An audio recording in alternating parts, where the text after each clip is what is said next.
The son of a lighthouse keeper and the Atlantean queen, Arthur Curry was a child of both the land and ocean. His quiet life was shattered when the obsession of a treasure hunter named Black Manta led to the death of Arthur's father. Leaving the surface behind, Arthur has taken his place as King of Atlantis, protecting both worlds yet feeling at home in neither. The Lord of Atlantis is a melee bruiser who excels at solo skirmishes and poking during teamfights. His passive is Rising Tide. After using a skill, Aquaman gains Rising Tide for a short time. His next basic attack will consume Rising Tide, dealing power damage and healing Aquaman.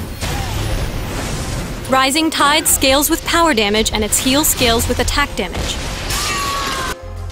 Trident of the King throws Aquaman's trident, revealing his target by marking them with telepathy. It deals power damage based on how far the trident has traveled. Stagger swipes his opponent's feet, dealing power damage and knocking them down. Aquaman rushes through his opponents with Undertow, dealing attack damage to all targets hit. If at least one target is hit, Aquaman may use Undertow a second time within a short window. Aquaman's ultimate, Might of Atlantis, is locked until he deals damage with a skill. Based on the skill he uses, Might of Atlantis unlocks as a follow-up skill. Landing Trident of the King unlocks Surge, allowing a long-distance dash to any target marked by telepathy, and deals power damage on arrival. Stagger unlocks Wrath, which deals flat power damage plus additional damage equal to a percentage of the target's missing health. Lastly, Undertow unlocks Capsize, allowing an additional Undertow dash that stops at the first champion, deals attack damage, and flips the enemy champion behind Aquaman.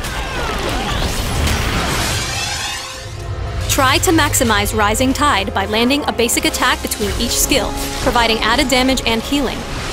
Trident of the King is a great harass but has a high will cost, so use it with care in the early game. One level in Stagger is very helpful when playing a solo lane against melee champions. Undertow has good area damage, making it good for clearing drone waves and a crucial investment on Coast City and Gotham Divided.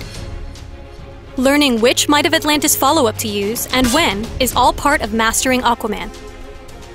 Surge is a powerful initiator, especially against enemy marksmen and supports. Wrath is a powerful finishing move, so prioritize low-health enemies. Capsize can help you escape or throw an enemy out of position, setting up a tidy kill. While Rising Tide's bonus damage scales with power damage, its healing scales with attack damage. Keep this in mind when building Aquaman. Artifacts with power damage like Starheart and Cosmic Staff afford Aquaman high burst damage and a more lethal poke with Trident of the King. His low cooldowns make it easy to burn through will, so consider artifacts with extra will or will regeneration. For extra health and a little crowd control, pick up Atlantean Royal Seal. Built with attack damage, Rising Tide gives you sustained damage and health recovery. Attack damage also increases Undertow's ability to clear drone waves. Try Huntress's Crossbow for cooldown reduction, and Atomic Axe and Codablade for more attack damage and penetration. For some extra durability, pick up Metallo's Heart or Fragment of Mogo. Aquaman's Super Strength gives you a short move speed boost after throwing an object. This stolen power shines in scenarios when you're looking to surprise from the jungle or escape when outmatched. Rule the land and the seven seas as Aquaman, Lord of Atlantis.